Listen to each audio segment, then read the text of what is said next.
Today we are going to practice dividing fractions. Here we go. Okay, let's talk a little bit about dividing before we jump into fractions. So dividing can be seen as sharing.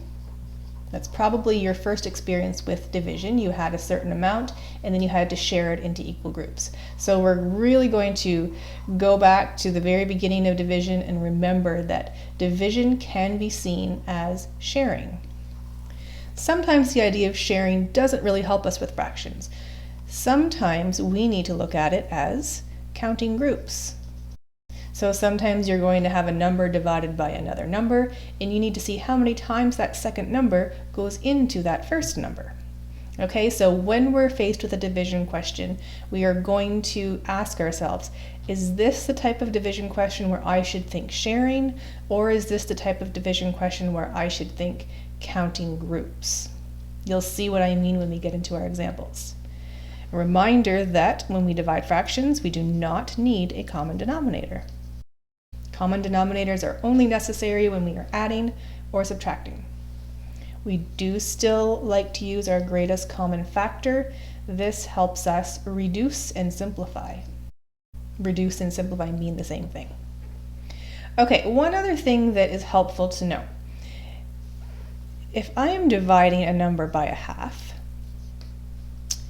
really I'm seeing how many times 1/2 can go into that number.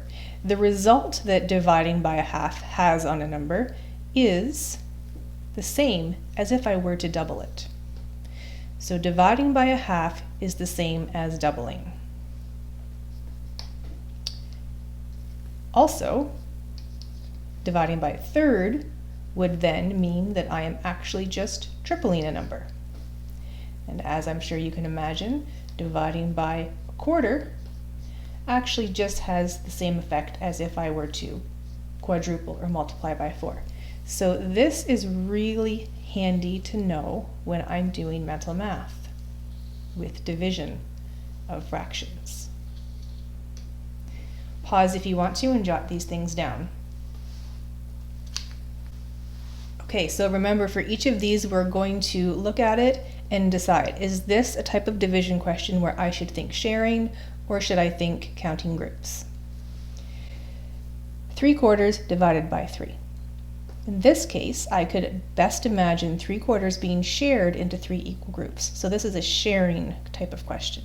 So if I start with 3/4 and I split 3/4 into 3 equal groups, in each group I will have 1/4. I've got 3 to begin with, so 1 can go into each of the 3 groups. 2 divided by a half. Is this a sharing question or is this a counting groups question? Well, I can't really make a half a group, not easily anyways. So this is best looked at as counting groups. How many groups of 1/2 are there in 2? How many halves are in 2?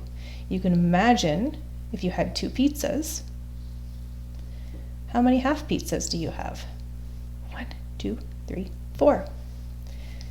So you can also use the property of dividing by a half is really the same thing as multiplying by 2. 2 times 2 is 4. No matter which way you look at it, counting groups or inversing your operation here, you're going to get an answer of 4. Okay, 1/2 divided by 3. Is this a sharing question or is this a counting groups question? This is a sharing question. If I have 1/2, I can split that into 3 equal groups. I'll do an illustration here to show you. There's 1, and that would be a half. So if I draw all of my halves, I can see that 1/2 has 3 groups of 1/2. So if I divide 1/2 equally into 3 groups, each group has 1/2. Okay, last question. Is this sharing? I can't really share 1/5 into a third group. It's not really easy to do a third of a group. Is this counting groups? Does 1/3 easily go into 1/5? It's not something that you can easily imagine. So here we're really going to rely on the property that dividing by a third has the same effect as multiplying by 3. So I can imagine that pretty easily. 1/5 times 3. I need 3 copies of 1/5. 1/5 plus 1/5 plus 1/5, 3/5. Okay, now it's your turn. So pause the video, try these questions on your own, and then come back and check your answers.